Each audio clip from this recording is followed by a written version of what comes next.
for yourself, a win for your family, a win for your team, go ahead and drop that in the chat as well.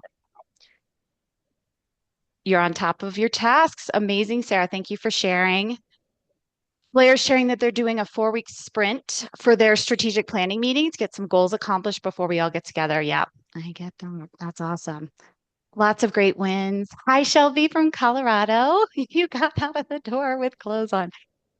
Hey, little wins, big wins, they all count. I totally get it. Welcome to those are just joining us. People are just saying hello in the chat. They're just sharing where they're from and they're sharing a win for the week. So keep those coming. I am going to go ahead and get us started because we have a lot to cover in a short period of time. We're going to be using chat a lot today. So that's why I got you warmed up a little bit in there this morning. And we'll have space at the end for questions and answers as well. Over the next hour, I'm going to be sharing 3 key strategies to help you strengthen your leadership and your teams without stretching yourself too thin. So I want to type in the chat, I'm here, or this sounds like me, if any or all of these resonate. So you are in the right place. If you're a nonprofit leader, navigating complex challenges, managing teams, making big picture decisions, you're passionate about your organization's mission, you want to make a positive impact, and you have a hunger for learning. But you also don't want to work nights and weekends. You feel like your calendar is packed with meetings and you wish you had time to think. You want to lead confidently, but you're struggling with some uncertainty. You're not getting the results that you expect from your team. Maybe you're also struggling with navigating conflict, handling tough conversations, and maybe you feel like this is the point where it can't continue, some of this. So let me know if any of that resonates with you. Say, I'm here. Yes, some of that resonates with me. All of it resonates with me. I see a few people jumping in, all of the above. Definitely several of these resonates. Yes, yes, and yes. Absolutely. And I heard from you beforehand, many of you, and a lot of these you shared with me resonate as well. Nicole says all of the above. I get it. So make sure you have pen and paper. I'm going to have you do some exercises throughout our time together, and it's a space that you can capture some questions you want to ask during Q&A as well. Now, before we started this session today, I'd reached out to many of you and asked you this question. What challenges with team development are really top of mind for you right now? And as I'm sharing these, please go ahead and keep adding in the chat anything that you think I'm missing. So here are the many of your responses that you shared with me. And some of the themes that I heard were around staying connected when we're working remotely or virtually, letting go of control, getting out of the weeds, being more strategic, working all hours, the team's bandwidth, we're at capacity, we're struggling with boundaries and saying no, we're struggling with perfectionism, leading through uncertainty, being good team players, working with the various personalities and styles, work styles that are on the team. Finding a balance of clarity and accountability with compassion and not micromanaging. And then limited funding. We're filling resource gaps. We're being asked to do more with less. Yeah, them considering the connection and team building extra. Absolutely, Sarah. If there's any challenges that I missed, go ahead and add those in the chat. And all of these have resonated with me in the past as well. My experience as a leader, especially in the nonprofit space, we're resource strapped. We keep getting pulled into the weeds. We need to make decisions without having all the information. And this stress, it can permeate our work environment and it can permeate our home environment as well. So let's shift to a more positive space and imagine if we could have a system in place to navigate our workload with ease, creating more bandwidth to focus on what matters most. And when I say bandwidth, it's more than just getting time back on your calendar. It's having the capacity to think, to plan, to have time to vision and create strategy, develop ourselves, grow our teams, It's a system that helps you enjoy time with your friends, your family, your community. You feel prepared, you feel confident, you can handle conflict effectively, and you're consistently getting the results that you need and want from your team. You are looking forward to Mondays and you're experiencing the Sunday joys, all without having to work all hours, nights and weekends, burning yourself and your team out, dreading Monday mornings, or feeling like an imposter every time you walk into the office. And all of this imagining, it can be reality. I've done this for myself. I've worked with other teams that have done this as well. So here's a little bit about my background and my story and how I got to this place today. So I will say my career path has not been linear. You see that scary picture in the top corner of the screen? So that's from my very early days in theater and film. I studied theater in college. I moved to Hollywood right after. I took lots of odd jobs to stay afloat. I was working as a production assistant at America's Funniest Home Videos. I sold smoked salmon at a farmer's market. I was catering award ceremonies. And what it did for me early in life is it set me up with a lot of mental toughness. I'd already failed a lot. I felt a lot of shame and I survived through it when Hollywood didn't work out. Because, spoiler alert, I'm not a famous movie star. Although I wish I was. Um, so it really helped me embrace the messiness. I'm a work in progress. I'm someone who makes mistakes. So when I moved back east after that didn't work out, I landed my first corporate role in hospital, University of Maryland Medical Center. I wasn't sure why there was so much stress around me. I saw healthcare leaders overwhelmed. They were juggling team dynamics, conflict, burnout. They were questioning their purpose. And I didn't want that to be my story. I was stressed, overwhelmed, and exhausted from the 3 years that I spent in California getting rejected over and over again. I didn't want to spend the next several years in that same place. So I started reading everything I could get my hands on around time Sure. management, around developing leadership skills. I attended workshops. I went back to school and got my MBA. I sought out mentors and I built systems. They helped me stay calm, they helped me stay focused. And then I started sharing those systems with others and they started implementing them. They started asking more questions. They started sharing the results that they were getting with me. And people kept coming to me for advice. And that's when I knew that I was meant to teach, I was meant to coach. So I pivoted my career. I was in operations leadership at a hospital, and I pivoted to the learning and organizational development space. Moved to Colorado, got married, had a child along the way, all while working and leading the learning function, leading my own team. I kept studying leadership, coaching, team development, and that led to my most recent corporate role, which was a director of learning and organizational development at a nonprofit. And I was excited about this opportunity. I was thrilled. I was also a little terrified, but I knew that I had built a good system for navigating my work, doing more with less, and leading a team. So for the 5 years that I did that, I led their strategy, I expanded their programming, I coached, I taught hundreds of employees. We saw incredible results around engagement and satisfaction. And I did it all while raising a family, getting through a pandemic, not working over 40 hours a week. My weekends, my nights, those were mine.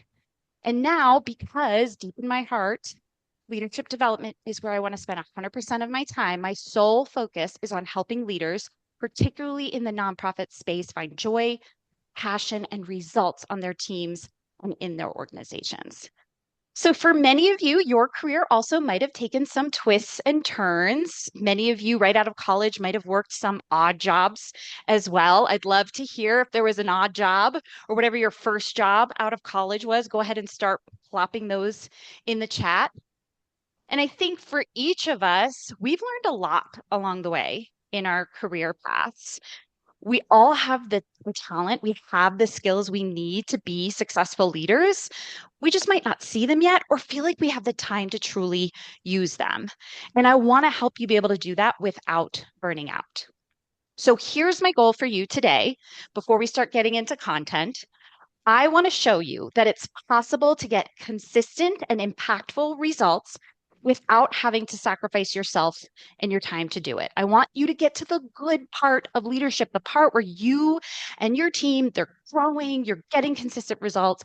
And I don't want to take you years to get there. I also know that lots of stuff gets in the way. If this was easy, we'd already be doing it. We'd already be getting through a lot of the challenges that we're dealing with right now, but it's not. Lots of stuff gets in the way. And I think one of the big barriers is ourselves. We believe that we can't make Hello, mistakes. sorry, I was talking on Zoom. We need to have all of the answers. We need to do everything ourselves, or we must know everything that's going on. We need to work all hours to be able to get it all done, and we need to fix all of the weaknesses, all of the gaps. So, those are just some of the beliefs that I see get in the way of people that I work with on a regular basis. Are there any other things that get in the way? Besides time, I know time is always a barrier, but any other beliefs or barriers that you think get in the way, go ahead and start dropping those in the chat. And I want to recommend a book too while you're doing that. There's a book by Liz Wiseman. It's called Multipliers that I highly recommend. It really helped me break down these beliefs in myself. It is all about really multiplying the potential and the strengths in your team. They have very practical exercises in there as well. So I highly recommend if you have not read the Multipliers book, go ahead and write that down. It's a great one to capture. All right, so I'm not seeing anything in the chat, so maybe this covered most everything. This is the solution. This is the solution that I've been working through. I've been helping clients work through as well. Oh, I'm starting to see a couple of barriers. Managing volunteer expectations, the urgency to answer emails or fix something immediately. Oh, that urgency mindset. I get that, Blair. Including drops in federal funding. Yep. Lots of that came up in some of my conversations with you ahead of time as well. So this is the blueprint that I'm going to go over today. I will share some examples, some stories, some tips. We'll do some exercises with these three as well. But it's really about setting up a good foundation of our workload, making sure that we're organized, that we are not leading with urgency, that we're leading with importance, that we have confidence when we lead as well. It doesn't mean we still don't make mistakes, we still get nervous. It just means that we trust we'll get through it. And then building a high performing team. And for those, I gave you a little bit of my story, but if you don't know about me or my background, this blueprint I'm going to share with you is really a culmination of all the best practices that I've learned from my 18 years working in healthcare, public sector, and nonprofit spaces. So for most of that time, I was in a formal leadership role. I was working in the learning and organizational development space while coaching individuals, leading team events, retreats, designing and facilitating workshops, all focused, most focused on leadership development. And I now use this blueprint that I've used within corporate in my own leadership coaching and consulting practice. Before we start digging into the nuts and bolts of all three of these areas that I'm mentioning, I just want you to have a realistic expectation of what it takes to grow as a leader. There is no arrival. There is always opportunity to grow. Leadership, I always say this, it's a long game. I actually have a sticky on my desk that says playing the long game to remind me that there's always space to improve. No matter where you're at on your leadership journey, you'll always need to invest in your development. This could be books like the book I mentioned, workshops, podcasts, sessions like this, coaches, 360s, mentors. But if you think there's a quick fix that I'm going to be able to share with you in the next hour, this won't be for you because this is not a one and done. This is just dipping our toes in the water. And I 100% give you permission to leave now if you do think it's going to be a quick fix. I won't be personally offended. I promise if you decide this isn't for you. And because I'm giving you my time and my expertise in this space for free, I'm going to share at the end a way that we could potentially partner if this resonates with you. I created a program around this blueprint specifically for leaders like you. I'll share more about it at the end. And if that will annoy you, I totally get it. I will not be offended if you want to leave. This is just a starting point. We're just dipping our toes into what's possible. And if these challenges resonate with you, Why wouldn't I offer something at the end? Okay.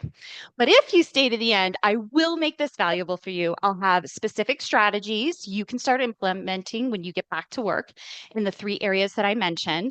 I'll do a live Q&A at the end to get your direct questions answered, and I'll offer one-time bonus if you want to work with me. So let's start digging in with our first exercise. So we're going to come back to the imagine if it could be. I'm going to go, I hear somebody, I'm going to put you on mute. Just make sure you mute yourself if you're not already muted. Thank you. Okay, so what I want you to think about is 1 year from now, I am. You're going to fill out the rest of this sentence. So just go ahead on your piece of paper and write 1 year from now, I am. It is really important for us to start with the end in mind. Before I start sharing some of the tactical stuff, I want you to have a really clear vision for yourself in the future. Really think about where you are today. What happens if you continue to operate this way? What do you want your ideal to be? Where do you want to be 1 year from now? What type of leader are you aspiring to be? How do you want to show up? And I have some example statements for inspiration. These are all statements from different people that I've worked with over the years. It doesn't have to be one thing, but I want you to come up with at least one thing that you want to focus on. It really helps when we have that 1 year from now I am statement to motivate us. We know we're working towards something. It helps us put the time and effort that we need to get there. And it's really important that we use I am instead of I will be because it helps you embody your future self. You have a stronger connection to your goals when you say I am. And if you want to share your 1 year from now I am statement, you can go ahead and put that in the chat. I think there's something special about putting it out in the universe. I also always recommend putting it on a sticky note near your desk, something that you can see every day as a daily reminder. So if anyone has that 1 year from now I am statement that they want to share, you can go ahead and type it in the chat. Or if you prefer sharing out loud, that's fine too. You're welcome to share out loud. I think when we say it out loud, it increases our chances of reaching it. It's all a mindset thing.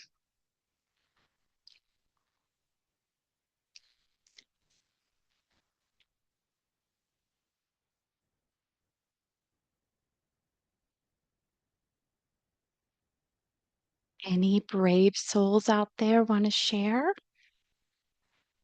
Anyone?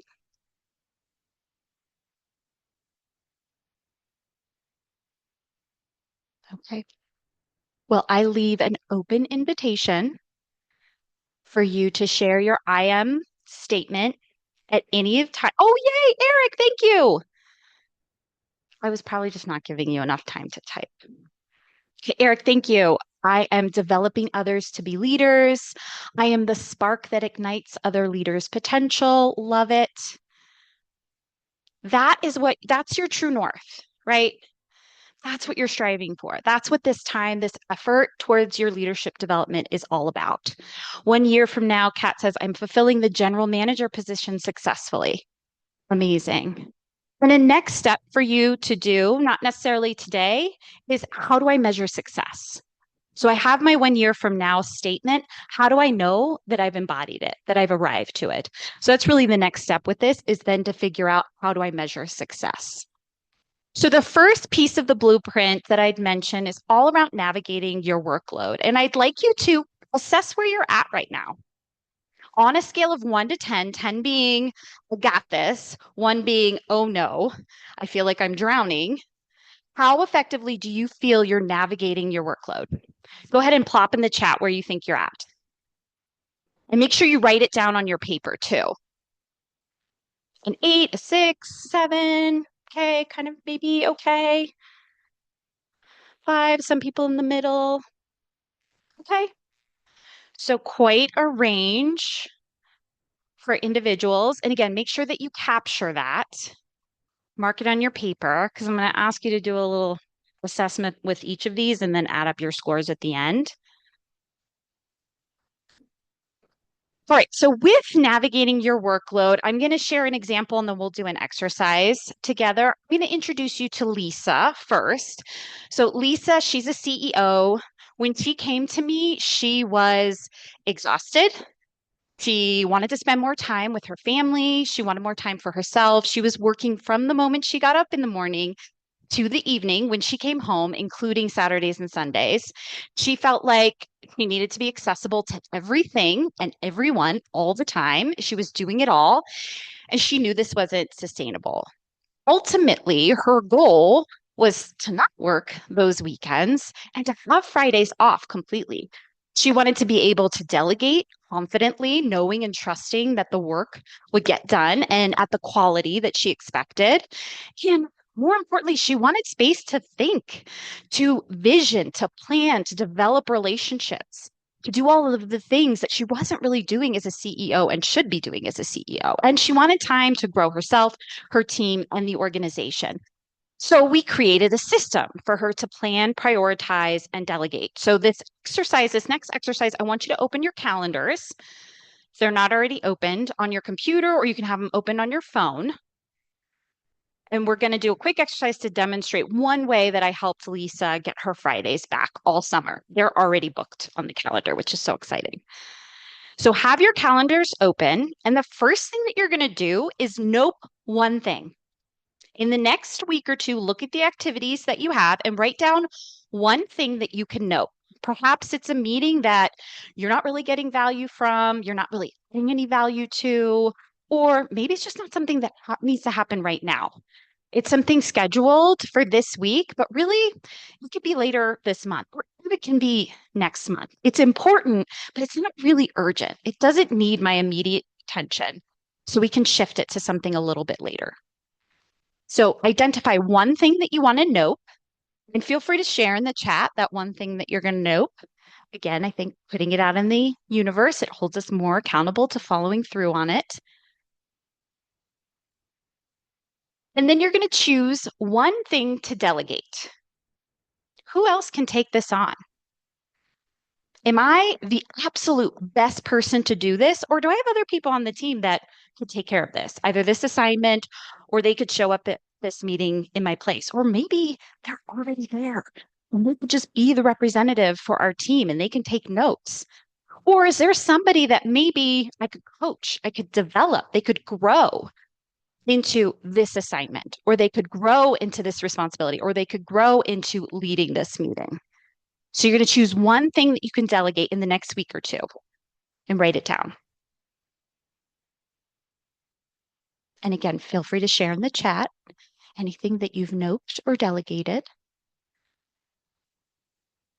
And then the last thing is we're going to keep. We're going to keep one thing that we know this truly needs my expertise. I am 100% the best person to be part of this meeting or to take on this activity. This is a place that I add value, I get value out of it. I want to make sure it's something that I continue to do.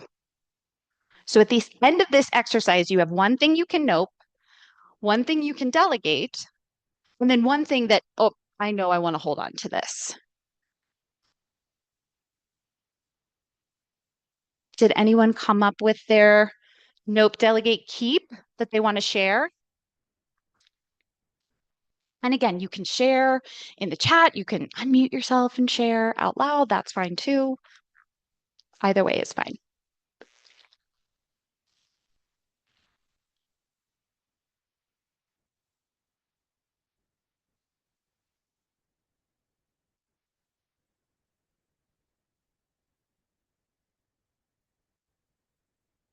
And this is just one simple framework that you can use at the beginning of your week to get some time back on your calendar, to really be very thoughtful about what you're saying yes to and what you're saying no to.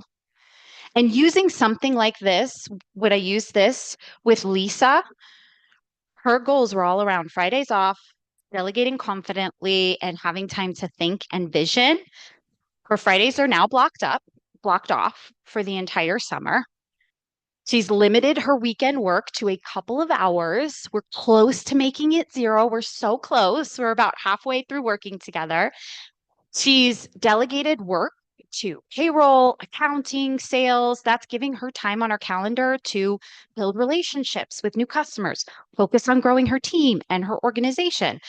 Her workload is a much more manageable space. And this doing something like this is one way to help you get more organized. Again, be more strategic about what you're saying yes and no to, and build your confidence as a leader, which really leads me into the second part of the blueprint, which is all about building confidence. So I want you to rate yourself again. This is your self assessment for the second part of the blueprint. How confident do you feel as a leader on a scale of 1 to 10? 10 being the most confident. Go ahead and share that in the chat.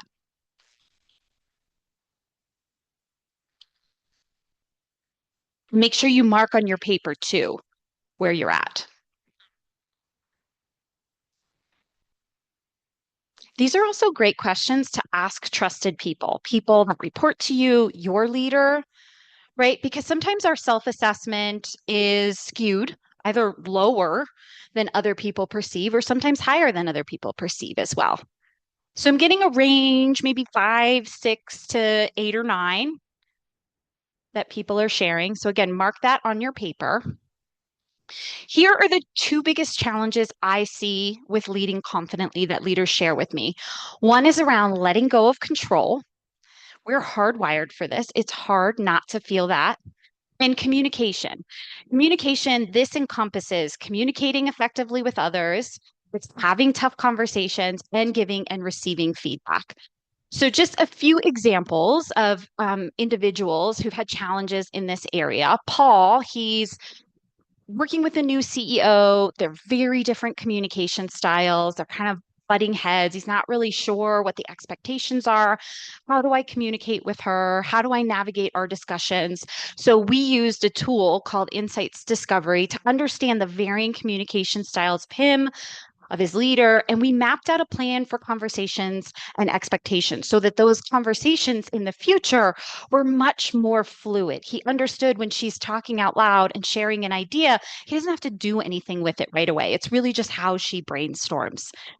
And then Elise. Elise, an exceptional employee, individual contributor, and in no time at all, she was promoted in the company. She went to a manager position, then she went to a director position.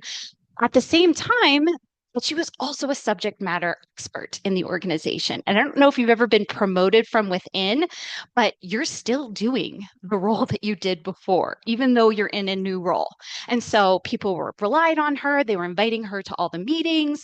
She was being pulled in a million directions, and she was trying to build her confidence and her skills as a leader at the same time, trying to navigate this new world, this new role. So we really had to shift her mindset around the value she was providing as a leader. She was no longer the doer, she's now the guide, the coach, the mentor, and we built a plan to let go of the responsibilities that no longer made sense and really create more space to build up the leadership communication skills, especially in the feedback space. Elise did an amazing job of creating this feedback loop on her team, and it led to great conversations and higher engagement. And then the biggest challenge that I see with leaders I work with wanting to dig into is having those tough conversations. Both Rob and Ryan, they came to me with a need to have tougher conversations with their leaders, with their peers, with external partners. And there's lots of frameworks, there's lots of tools that we use to help them craft the messaging. But the most important component we worked on was this: starting with your intent.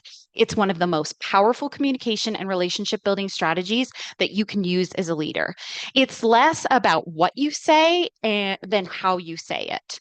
Both are important, but your intention speaks louder than words. I don't know how many arguments I've had with my husband, who's downstairs, so hopefully he can't hear this.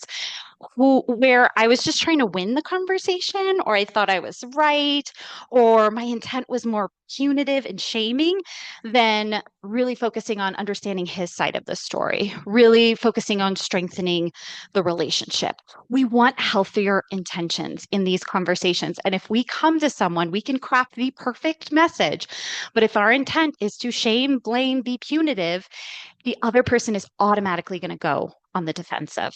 So for your next exercise, I want you to think of someone who you need to have a tough conversation with, or maybe you're in the middle of having a tough conversation with right now. Stakes are high, there's some strong emotions, you're butting heads, there's some tension or friction or differing opinions that's happening.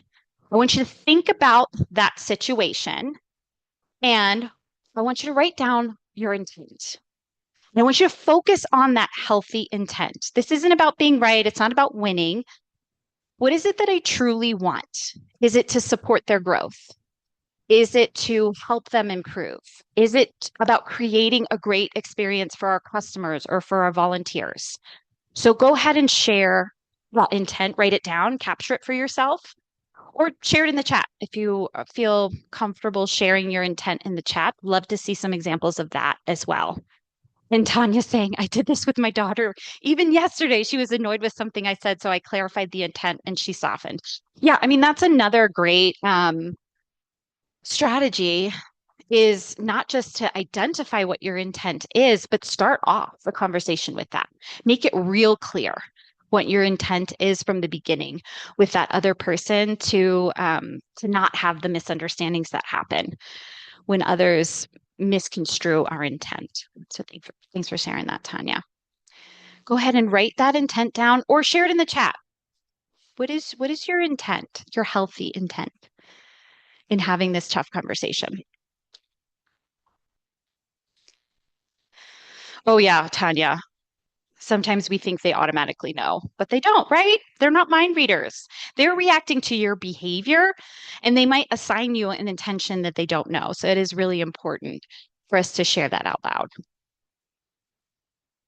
Anyone want to share their intent?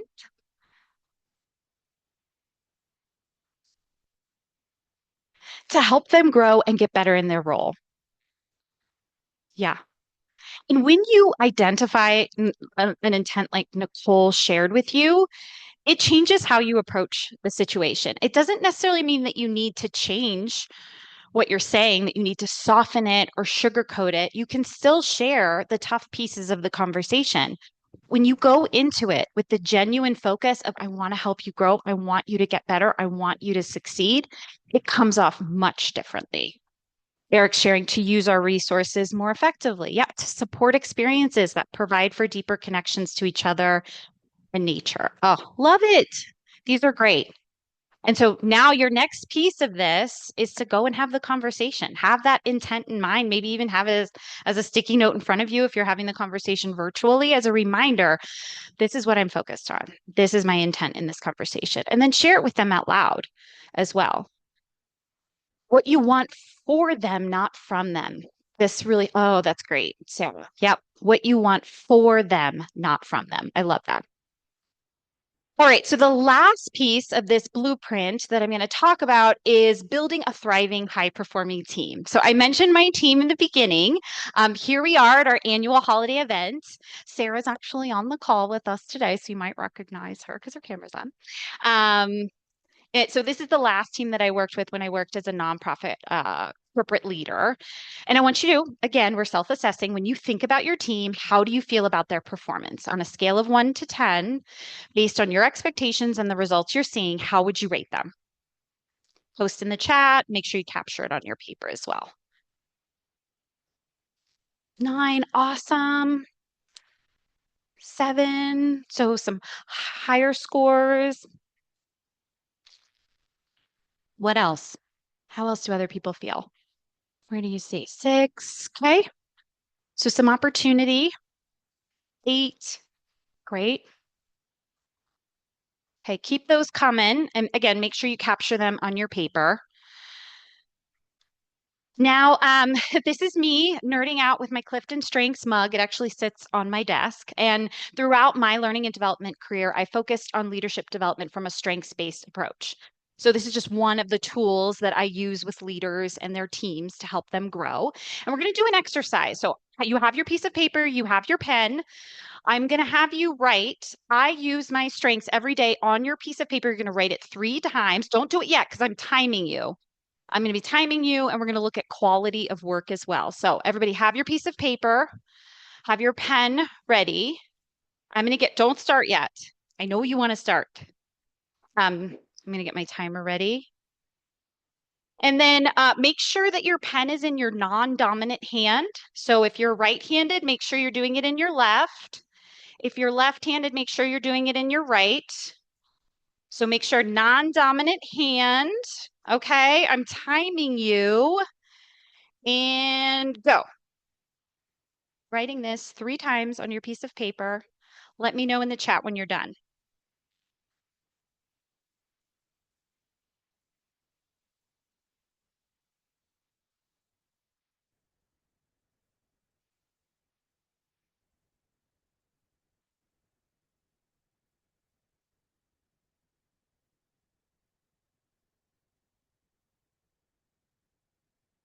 All right, that's about 30 seconds. Keep going. Ah, Sarah's done. Okay, so that took about 40 seconds. So now I'm going to have you do the other hand, your dominant hand. Okay, and we're going to time it again. And you're going to write it down 3 times and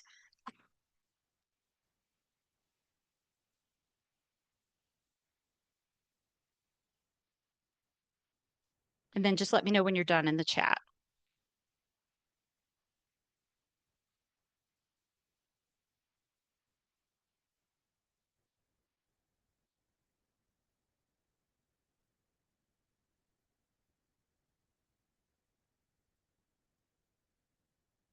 Anyone done? All Sorry, right. I was So waiting for the go. Oh, I said go. I'm so sorry. Sorry if you missed that. Okay, so that second time it took about 30 seconds. And actually 40 seconds is fast. I did this with a group and I think it took them like a minute and 15 seconds to do this. So tell me a little bit about the first time that you did it with your non-dominant hand. What words came up to you as you were doing it? How would you describe that experience? Oh, yeah, Tanya says I only wrote 2 times with the left-handed one. Clunky, slow, belabored. Yep. It got worse as I went. Yeah, same. Other words I've heard people talk about are it's frustrating, it's awkward, trying too hard, really focused, really concentrating. How about the quality of it? Like, is it legible? I see far from legible. Yeah. How about the when you were using your dominant hand? Elise says, I can't wait to show my first grader. So how about the dominant hand? How'd that feel? What words come to dominant hand's actually worse. So maybe the quality wasn't as good, but it was faster, I'm guessing, Elise. It's way faster, but I've Way never been faster. known for good handwriting. What else came to mind when you used your dominant hand? Left hand wasn't even on the lines. It was fast, it was easy. What else?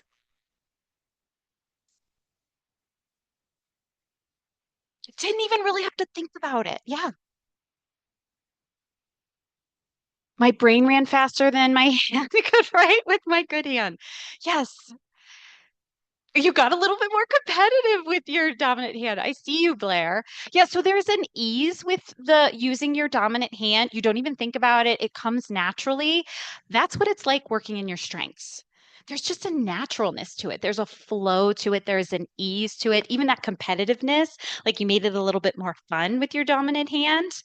And your left hand, that was awkward. You could do it, right? We all had the capability to do it, but it was awkward. It was frustrating. You had to concentrate more. That's what it's like working in your weaknesses. I love the way Marcus Buckingham defines strengths. Strengths strengthen you, weaknesses weaken you. And when this team that I worked with for many years, we implemented this strengths work, we redistributed work based on it. We actually use the different talents of the team to help each other out. So, for example, I love getting momentum going on an initiative, and I love getting people to raise their hands and want to participate. Guess who hates that? Bryce on our team. Bryce is one of the most critical thinkers on the team. He was always asking tough questions, digging into the details. Guess who hates that? Me. So we found ways to collaborate. We found ways where we could switch responsibilities. This is just one example of how we used our strengths to collaborate and execute on the work that we did amongst the team. I spent 5 years with this team, and the effort that we put in to grow the leadership, to grow our strengths, supporting the development, it led to 100% retention, additional FTEs, a 200% increase in program participation, and a 41% increase in customer satisfaction. And I did all of this without burning out and without working nights and weekends and continuing to reach the key performance indicators that we needed to, getting high performance review ratings for my executive. Nothing had to suffer to be able to accomplish this. Then I started working with Katie. Katie was recently promoted to a leadership position last year, and her team was struggling. Team morale was low. They weren't hitting their goals by like a lot. Turnaround time on requests, that was a big measure of success, and they were missing the mark. So she wanted to see better results. She wanted more camaraderie on the team, and she wanted to increase her confidence. So we tapped into strengths results. We uncovered the best ways for her team to communicate, to collaborate. And when there was a new pilot that she needed to roll out to help the team reach their goals, we looked back at the strengths of the team to distribute the work. It's been about 4 months, 4 or 5 months since she implemented the strengths into her team. And there's been several big wins that she's experienced. They're meeting their turnaround time. They had a recent audit with 0%, zero findings, and 100% accuracy. She said in the 16 years that she has worked there before she was a leader, they never reached that. That had never happened before. She said that she had gained confidence in herself, so much so that she reached out to her boss and asked for a raise. She wouldn't have done that before. And she started delegating more based on the strengths of the team. And doing that delegation, she was increasing the morale of members of the team who wanted to learn more, and she was getting stuff done on time, like her budget. She met her budget deadline, which just dumbfounded her. And when I asked her what contributed to all of these wins, she said it was the strengths based work, that before doing this work, she never would have looked at herself that way, at tackling work that way, and she wouldn't have looked at her team that way as well. And this doesn't even factor in the visible relief on her face in our last two coaching calls. She wasn't dreading coming into the office. People were saying hello to each other in the morning. There was a lot more camaraderie and engagement that she wasn't experiencing before. So that is the blueprint. I want you to go back to your score because I'd asked you to mark down those three scores and add them up. What's your total score out of 30 of all three of those areas? This just gives you a sense of where you are currently, right? And no matter where you are, even if you were at 30, there's always opportunity to continue to grow because things change. Things change in our organization, things change externally for us. We never want to stop learning. So 2019, I'm seeing about the 20 range. So we're making strides. We've got some positive things going on. There's some opportunity for us to continue to grow as well. So I want you to think about where you're at with your score. I want you to think about your 1 year from now I am statement, and it's 1 year from now. You are embodying that, that statement that you have because you can navigate your workload effectively without working all hours of the day. You're using the nope, the keep, the delegate strategy to help you sort your different activities. You're leading confidently by letting go of control, strengthening your communication. You're remembering to start with a healthy intention. And you and your team, you're leaning into your strengths. You're using a tool like Clifton strengths, leveraging that for better collaboration and higher performance. And the one common theme throughout this entire blueprint that I must continue to emphasize is really about leaning into your strengths, tapping into your talents, your team's talents for better results. It is all built on the foundation of that.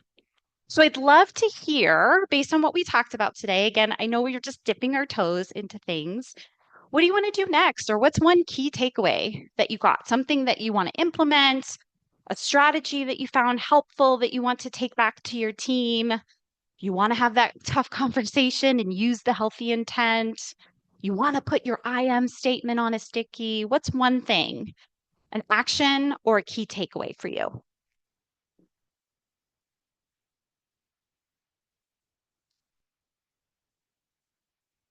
Go ahead and type that in the chat.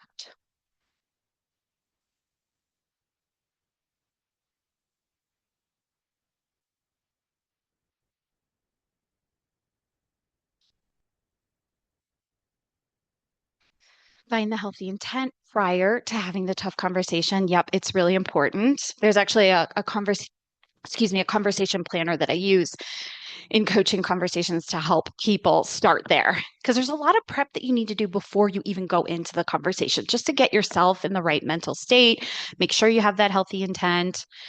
Feels so simple, but displaying my I am statement where I can see it, the visibility. I've got a couple sticky notes of things to the playing the long game. What's your intention today? And then I have another sticky note that says yet dot dot dot to keep my growth mindset going. Noping one thing per week. Love that. Make I am statement is going several places on a sticky in my planner. The calendar trick. Beautiful. Anyone else? Keep sharing if there's stuff that comes up. And again, these are just a few different tricks, tips, strategies that you can do. Of course, there's so much more. I mentioned that Multipliers book. That's a great book. First Things First is another book that I highly recommend. It's not a new book, but it's a great book. There's lots of others. Of course, they're not coming to mind. Those are two books I highly recommend. First Things First is great for the navigating workload piece too. And then multipliers is great for teams and just building confidence as a leader. I think it covers both of those.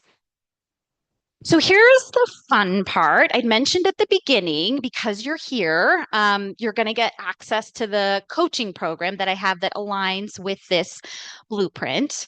And I'm going to share a discount as well. To help you with this. And it's the three stages that I talked about is the makeup of the program. This is a 6-month coaching program to help you navigate your workload, lead confidently, build that thriving high performance team. And the bonus really is at the end, creating a sustainability plan. What happens after 6 months? Like, how do I continue this work? So we want to make sure that there's some kind of action that takes you moving forward. And I'll say, I'd mentioned that my background is in learning and development. So I've led teams before, and I've been studying leadership development and best practices around leadership development for the last 13 years. So this is really a culmination of all of those practices, all the best practices, all the research that I've built over time. It is really beyond theory for me. I am all about practical action, practical application, and that is what this program is all about.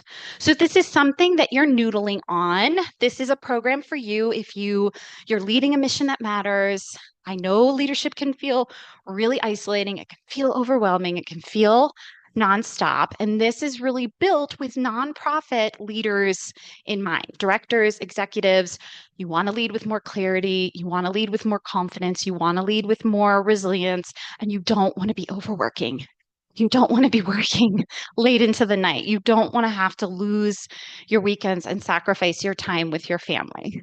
So, this is what the 6 months look like. There are biweekly one-to-one sessions with me. Those are hour sessions throughout the 6 months. And it's actually 13 total because you get a bonus session when we create the sustainability plan. And it helps you focus on leadership challenges. We talk about team dynamics, strategic priorities, all within the framework of those phases that I mentioned. There's monthly group coaching calls. There's assessment tools that we use that I mentioned, like Clifton Strengths, Insights. There is a resource center that I've culminated resources from many, many years in the leadership development space. There's tools, there's templates, there's conversation planners, and then we have the sustainability plan at the end. So if you want fewer fire drills, if you want more time and energy, less stress, better team alignment, sharper decision making, this is definitely a program for you. Quickly walking you through the four phrases just to give you a little bit more information. This is the number one complaint that I hear from leaders. I don't have time. And I know that's why we start with navigating your workload, because that's the complaint that I typically hear. You're working all hours. I can't add any more on my plate. So I help you create a system that works for you to work a normal schedule, not at night, not on the weekends. We start with a strengths assessment to uncover what your top strengths are so that we can leverage those to help you best navigate your workload. It won't get in the way of you navigating your workload successfully. It's going to help you create more time, more capacity, more energy, so you can focus on what matters most.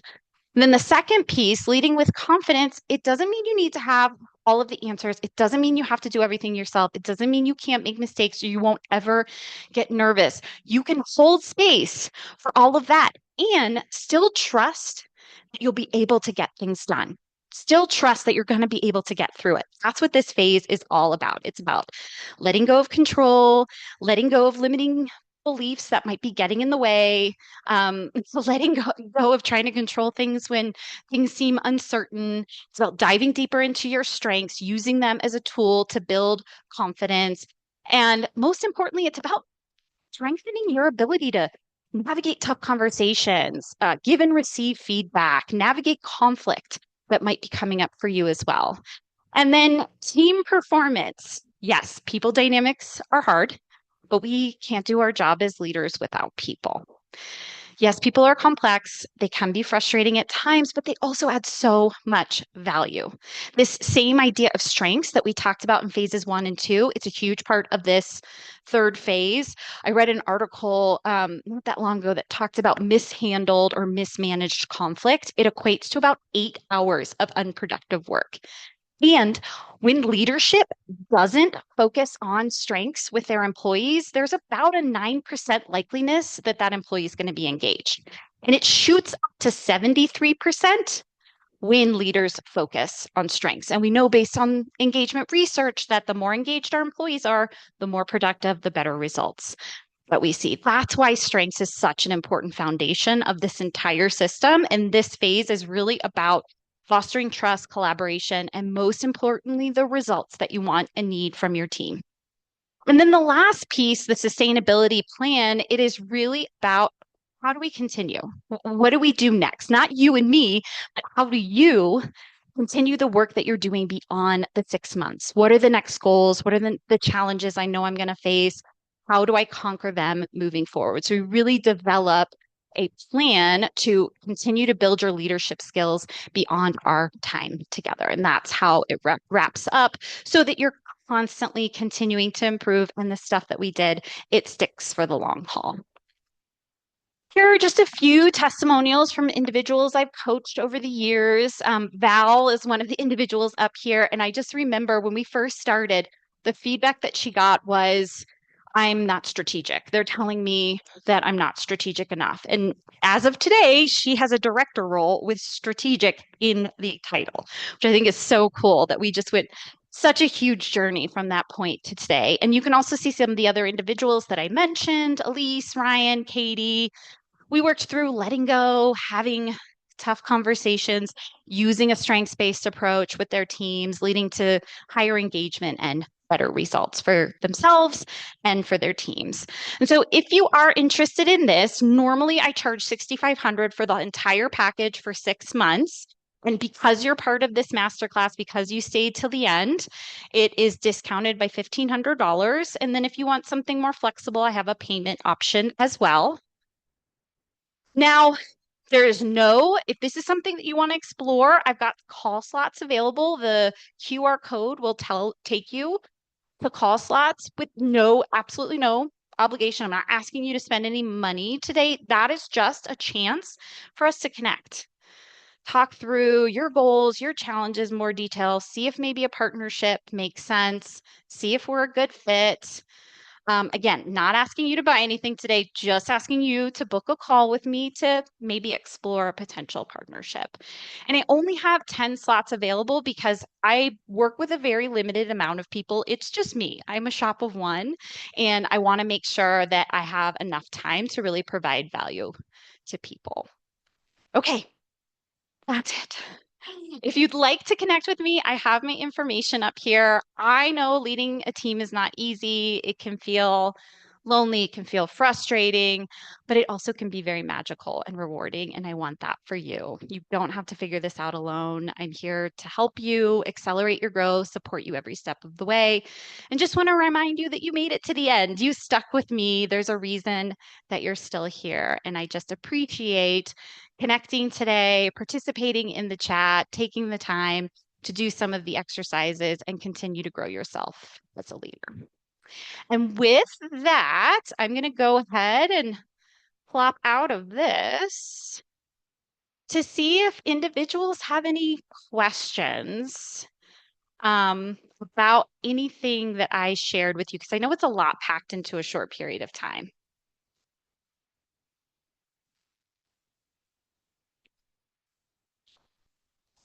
And Elise is here. Elise is one of the individuals that I've worked with on and off for the past couple of years. I don't know if you want to share anything, Elise. I was actually just writing in the chat to say this was such a great example of how tangible and practical the support is that you offer. Um, as you mentioned before, growing in leadership from like leading the team that I started on was really challenging. And I just so appreciate the customized approach. It wasn't, I think it's really easy to lead like everybody else as you're growing in Mm, leadership. And from the outset, you really helped me lean into what strengths like what strengths I bring as a leader and stay authentic, which was really important to me. So I can't sing your praises enough. It's really made a difference in my career. thank you for saying that. Yeah, it's not just one playbook. I think a lot of leaders I've worked with over the years, it's like, well, isn't there just an answer? Can't you just tell me, right? Like this blueprint is one framework that can help you. I keep it very open because I want to make it really customized. Like flexible support or flexible structure is a phrase I always use, right? Like we want to create some guardrails, but also make it a really personalized experience for people and have that flexibility because everybody's situation is a little bit different. And I totally get that. But wouldn't it be great if there was just like one playbook that we could follow? Anyone else have questions about any of the exercises that I did? Or you're struggling with something with your team that you really want this question answered, or a tip or a book that can help?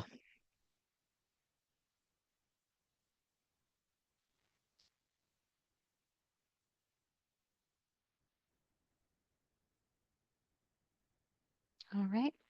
Well, I did record today's session unless you want to go back over anything that I did. So I'll send out the recording as a follow-up to all of you a little bit later this afternoon.